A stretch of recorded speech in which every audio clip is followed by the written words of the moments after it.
Norse gods, vampires, giant space locusts that eat people, and pirates? It's been an interesting couple weeks.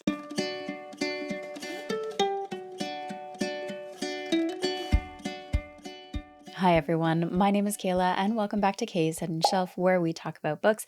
Today we are going to be doing another reading update. We're going to be talking about the books that I read over the last couple weeks and the ones that I'm currently reading. As you saw in that little intro, it's been a bit wild in terms of themes and entities or beings that have been in the books I've been reading. But before we dive into my books that I've read and then current reads, I'd love to know what you've been reading. Has it been a good read? Was it difficult? Leave your comments below with what you've been reading, because we all know I love a good TBR buster if you've got one. Without wasting any more time, let's go ahead and talk about the books that I have read. Now, it was a slower reading time, and I'll explain why when we get to my current reads.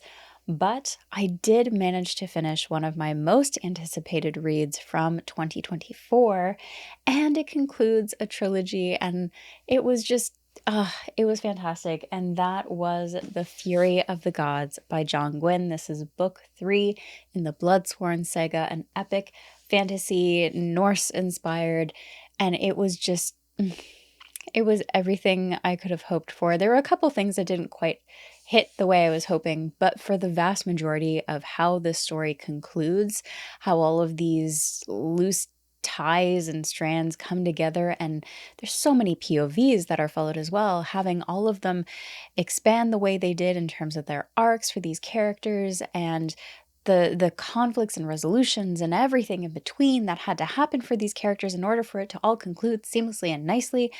It was just done so, so well. So if you are not familiar with this series, book 1 is Shadow of the Gods, book 2 is Hunger of the Gods, and it concludes with Fury of the Gods, making it a trilogy, and it is a Norse-inspired epic fantasy, and like it says on the back, it is packed with myth, magic, and bloody vengeance, and I could not agree anymore. That is the perfect tagline for this, because that is everything you are going to find plus some. As for the entire trilogy, I am going to make a separate video for that, I think, because it just deserves its own video for the entire trilogy. But for this book, I really appreciated the amount of attention to detail that the author gave into wrapping up all of the loose ties, all of the plots that were going on. We have so many characters involved, not just from the main POVs that we get to see, which I think are 5 or 6 different characters, but there are also plenty of side characters in the cast that you kind of care about and have their own stories going on and their own vengeances that they're trying to seek, and there's just a lot to keep track of. And I think the author did a brilliant job at tying it all together with an epic conclusion, because this is basically the final battle. And it's just done seamlessly. And what I mean by that is this picks up right after the Hunger of the Gods. The first half or quarter to a half of the book, I would say, is continuation and still setting up a little bit for that final battle, which takes up a good 50% of this, what is it, 500 page, 520 page book. That's an insane, epic final showdown. And to try and wrap up all of those different characters, their arcs, their problems, their vengeances, because there is a lot of vengeance in this trilogy, and to tie it up the way that the author did, going from one POV to the next, picking up scenes seamlessly, was just a great reading experience. We had battles, we had moments that were continuously and seamlessly going on, but through different eyes. So think of a massive battlefield in terms of the final showdown, and you go from one character to the situation that they're in, and it picks up seamlessly to the next character right where the first one left off, and you just continue exactly what's going on. It's a great way of giving a bird's eye view, in a way, to the epic battle that is happening. This is a big battle, covers a lot of ground, and it covers a lot of characters on different sides of the fight, and I think it brings it down into a digestible way for the reader while still giving them a clear scope of everything that's going on within the battle. For me, that was probably the most impressive part of this book, was how the author handled the characters' developments, the directions that they took. Some of them I could kind of see coming, others I did not.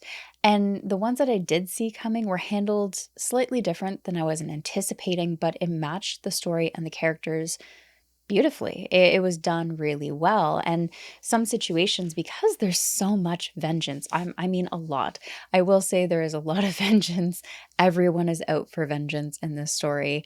And it can get a little overwhelming at times. However, how each individual handles their vengeance, or how it turns out for them, because I mean, John Gwynne doesn't seem to have a problem killing his darlings either. So you kind of can't predict what's going to happen, but how he handles each one for the characters was unique. So there was no repetitive nature to how each individual went about their vengeance or the results of it. There were also a couple of scenes in here that shook me. Again, I did not anticipate them. I didn't see them coming. They took the story in directions that I didn't think it would go because of the characters' convictions and who they were. And I even started this series with two characters I didn't quite care for, Elvar and Varg. I didn't quite care for their characters. I was more keen on Orca's storyline originally, and as much as I hated the cowardly Guthvar, he was interesting in his own way, but Elvar and Varg felt like blank canvases to me a little bit. And this is the book that sold me on their characters. He took their characters in a direction that is satisfying, it's believable, it gives them a wholehearted depth that I never could have seen coming. And I really appreciate the amount of attention he gave those characters throughout the series, because I'm willing to bet if I went back to book one, I would see the setup for where they are going to go a little bit more clearly. But that being said, I went from not caring about these characters to wholeheartedly adoring their growth and the individuals they become over time. Guthvar is a hateable character, and I don't think that's ever going to change. But yes, I adored this conclusion. I really, really enjoyed it. Was it perfect? No. Was it close to perfect for me? Absolutely. I think this is one of those trilogies that's going to go down as memorable for me. I will probably come back for a reread. I just enjoyed it a lot. And I really want to read The Faithful and the Fallen now that I've finished this trilogy, and see what other stories he's written. Next, I read a short story, and this was sent to me by the author in exchange for an honest review quite some time ago, and I've finally gotten to it. And that is The Chuta, or Chuta, by Palmer Pickering. I hope I'm saying the title right. This is very short. It's 18 pages plus a illustration at the end, and the back is quite brief as well. All it says is, Tate was named after the wind that gained strength over the vast desert plains and could not be tamed. It doesn't tell you a whole lot about what's going to happen in this short story, and I can't talk a whole lot about it and go in depth because it is a short story, but try it, is what I have to say. It is not what I thought it might be. It starts off following Tate, the main character, who you learn is part of the indigenous tribe or indigenous-inspired tribe, the Chuta. And he is a leader of a scout team on the planet of Earth. He is trying to scout for other people, for food, for anything. Turns out, these giant locusts flew in from space, and they eat mammals. And that includes humans. So humanity is in hiding underground for the better part of this story. And Tate and his small crew are one of few scouting crews left on the surface that volunteer to go up to try and find other people, to try and find resources. And it's a unique and interesting apocalypse, if you will. The setting where this takes place is a desert or desert-type landscape where you have canyons and different colored strata as well. And how Tate and his people look at the world very much reminded me of the indigenous people and their culture and religion. It was fascinating to see that in a sci-fi type setting. I wouldn't so much call this fantasy because these giant locusts are from outer space. Definitely a little bit more on the sci-fi nature in that regard. But how they handle the circumstances of the world, how they view the earth, and how they trust in the earth to take care of them makes for an interesting storyline, especially as the story progresses and you see some cultural differences come into play as well. Again, with the survival of humanity as the stake. Humanity is going extinct so long as they go on the surface and food is running out, meat is running out because mammals are being eaten off by locusts. And yeah, it's a interesting perspective into human survival in a very different type of apocalypse, and you're seeing it through the lens of an indigenous tribe. Half the time, I forgot that there were giant locusts. I will say that. The reason being is because Palmer Pickering does a great job at grounding you in a very human experience. The fears, the concerns, the struggles that these people face, you're seeing it all through Tate's eyes or Tate's eyes. I'm not sure which the pronunciation is, but you're seeing it through that main character's eyes in a very human light, and it grounds the story, it grounds the conflict really well, and the themes that it covers are done with thought and care, I think is the best way to say it. I don't want to say with subtlety because it is quite plain, but the way that it's handled is done with a lot of thought and care. And I think to me that's more important than subtlety in this case because it feels more genuine. So I highly recommend checking this out. It's unique. It gives such a beautiful and tragic insight into human survivors in the strangest apocalypse I've ever seen. It's quick, it's short, it's only 18 pages. It's worth a read. If you would like to give it a try, reach out to Palmer Pickering directly. I'll leave all of her details down below on how you can get a hold of her. She said the best way to get a hold of this right now is to reach out to her and she'll provide you with a copy. So be sure to do that and let me know what you think of this because I would love to talk to someone about this and what they think. I'm just fascinated with how the indigenous culture and religion and everything is put into this. And there's so much. Can we just please talk about this? Someone read it so we can talk about it. Let's dive into my current reads, which, like I said, the last couple weeks have been a bit slow for my reading, and mainly because I am trying to, as much as possible, focus on one book at a time. I do feel like it helps me make progress in my TBR a little bit better. As much as mood reading chaos wants to take over and tells me to read 5 books on the shelf at a time, it's like the little devil on your shoulder that I can't listen to anymore. So this one I've been taking slow and steady for a reason. We'll talk about it, and that is Lightfall by Ed Crocker. I'm just about over halfway through this now. It doesn't seem like a long book. It really doesn't. But it's tricky. It really is. I think it is around 360 some pages, but the font on it is actually a little bit smaller. There is a higher word count on it. So I think this is a bit deceptive. It's a little longer than it looks. And it's full, chock full of detail, rich descriptions, lore. There's so much to pay attention to. There's conspiracies, political stuff going on, and then you have classism and all of these different themes woven into it. It's far more dense than I expected, but I'm really enjoying the layering that's going into this. For those of you who don't know, Lightfall is book 1 of the Everlands series by Ed Crocker. There are no humans in this book, and there are vampires, sorcerers, werewolves, basically immortals. Well, as close to immortals as you can get. There are beings here that are long lived. They've lived hundreds of thousands of years potentially. And I will be honest, I I don't know of many other fantasy books that cover werewolves and vampires that are not smut. This if there are more, please let me know. I would be interested in reading them, but this is so, so good. This is like a political fantasy blended with that scope of genre within fantasy, with those creatures and beings. And a big conflict was the whole history behind it, which is goes back a century plus some. There's a lot of detail in this, and I'm gonna ramble a little bit, but I'm really enjoying it.